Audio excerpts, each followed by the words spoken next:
अस्सलाम वालेकुम students of 6th class, क्या हाल है आप सबका। मैं उम्मीद करती हूँ आप सब अपने अपने घरों में खैरियत से होंगे। अल्लाह ताला आप सबको हमेशा हंसता मुस्कुराता रखे और आप सबको अपनी हिफाजत में रखे, आमीन। तो क्लास 6 इस्लामियत का आपको याद होगा कि हमने कल क्या काम किया था। हमारा कौन सा सबक जा रहा है, बाब सोम, सबक नंबर 3, गज़वाए खैबर। तो हमने कल इसका क्या काम किया था, लॉन्ग क्वेश्चंस किए थे। कौन से? Long question number 1 and 2। तो आज हम इसका करेंगे लॉन्ग क्वेश्चन नंबर 3। आपने इसका ये इंडेक्स लिख लेना है और आपसे बार बार छोटी छोटी सी बातें ये बार बार आपको रिवाइज करवाई जाती हैं कि आप साथ साथ टाइटल पेज बनाएं, साथ साथ इंडेक्स लिखें और साथ साथ काम करें। आज का काम कल पर ना छोड़ें। तो आइए आज का काम शुरू करते हैं। आप सब तैयार हैं मेरे साथ आज का काम करने के लिए? तो सबसे पहले हम तारीख लिखेंगे 19 मई 2021, जमात का काम, और दिन कौन सा है आज, बुध। तीसरा दिन है इस सबक का। तो सवाल नंबर 3 है हमारा, गज़वाए खैबर के नताइज तहरीर करें। यानी गज़वाए खैबर से जो हमें फ़र्क पड़ा, मुसलमानों की हुकूमत में क्या फ़र्क पड़ा, यानी ये जंग होने से पहले और जंग होने के बाद जो हालात थे इनमें क्या फ़र्क आया। तो गज़वाए खैबर के नताइज, सबसे पहले आपको ये तो पता चल गया होगा कि गज़वाए खैबर में कौन जीता था, मुसलमान जीते थे या यहूदी जीते थे। हाँ जी, मुसलमान जीते थे और मुसलमानों ने इसमें फ़तह हासिल की थी। तो कुरैश और यहूदियों पर मुसलमानों का रोबो दबदबा कायम हो गया और आइंदा मुसलमानों के ख़िलाफ़ जाने की जुर्रत ना कर सके। यानी ये जो यहूदी मुसलमानों के ख़िलाफ़ साजिशें बनाते रहते थे, जंग करने की तैयारी करते रहते थे, तो यहूदियों को ये बात पता चल गई कि मुसलमान बहुत बड़ी ताकत हैं और इसलिए मुसलमानों का जो रोबो दबदबा है वो ज़्यादा बढ़ गया।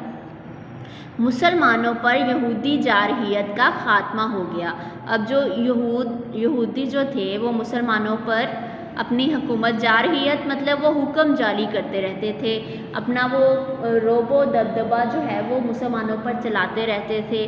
तो इसलिए मुसलमान, जैसे यहूदी हारे हैं तो इसलिए यहूदी जो है वो मुसलमानों पर अपनी हाकमियत नहीं चला सकते थे।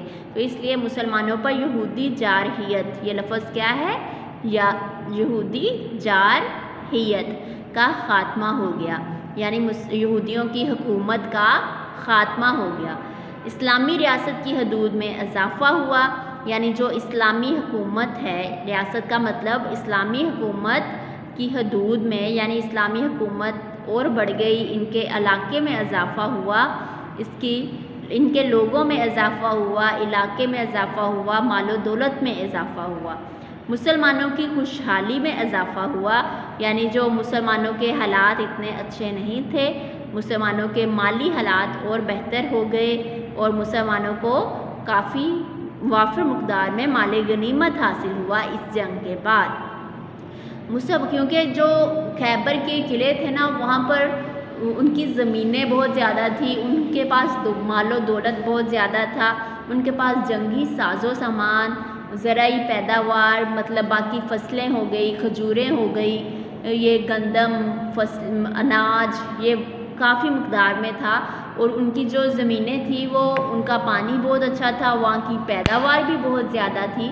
तो इसलिए फिर मुसलमान इस जंग के बाद, क्योंकि वो सारा इलाका जो है, सारे किले मुसलमानों के कब्ज़े में आ गए, तो वहाँ के जो ज़मीनें, जो जायदाद थी वो सारी भी मुसलमानों के कब्ज़े में आ गई और वहाँ पर भी मुसलमानों की हुकूमत कायम हो गई। तो इसलिए मुसलमानों की खुशहाली में इजाफ़ा हुआ। तो मुसलमानों का अदलो इंसाफ देखकर बहुत से यहूदी मुसलमान हो गए। तो ये भी है कि मुसलमानों का जब उन्होंने, बहुत से यहूदी जब उन्होंने मुसलमानों को इतने इंसाफ से काम लेते हुए, अदल से काम लेते हुए देखा, तो यहूदी इससे बहुत मुतासिर हुए और उन्होंने इस्लाम कबूल कर लिया। तो मैं उम्मीद करती हूँ स्टूडेंट्स आप इन नताइज को ध्यान से पढ़ेंगे, समझेंगे। ये पॉइंट्स थोड़े आपस में मिलते जुलते हैं, तो लेकिन आपने अलग अलग इनके मायने व मफ़हूम को देखना है कि इसका क्या पॉइंट का मतलब था, इसका क्या मतलब था। एक बार फिर हम रिवाइज़ कर लेते हैं कि यहूदी गज़वाए खैबर के नताइज में مسلمانوں کا یہودیوں پر رعب و دبدبہ قائم ہو گیا اور وہ مسلمانوں کے دوبارہ خلاف جانے کی جرأت نہ کر سکے۔ مسلمانوں پر جو یہودیوں کی حکومت تھی اس کا خاتمہ ہو گیا، اسلامی حکومت میں اضافہ ہوا اور مسلمانوں کا معاشرہ جو تھا وہ خوشحال ہو گیا، یعنی مسلمانوں کو وافر مقدار میں مال و دولت حاصل ہوئی اور مسلمانوں کا عدل و انصاف دیکھ کر بہت سے یہودی مسلمان ہو گئے، یعنی اس سے مسلمانوں میں بھی کی تعداد میں بھی اضافہ ہوا۔ تو میں امید کرتی ہوں آپ ان کو اچھے سے یاد کریں گے اور اپنی نوٹ بک پہ لکھ بھی لیں گے۔ یہ چیپٹر آج ہمارا یہاں پہ ختم ہو رہا ہے، اس کے بعد ہم اگلے چیپٹر میں ملیں گے۔ آپ سب اپنا اور اپنے گھر والوں کا خیال رکھیے گا، ہم سب ٹیچرز کو اور اپنے پیرنٹس کو اپنی دعاؤں میں یاد رکھیے گا۔ اللہ حافظ۔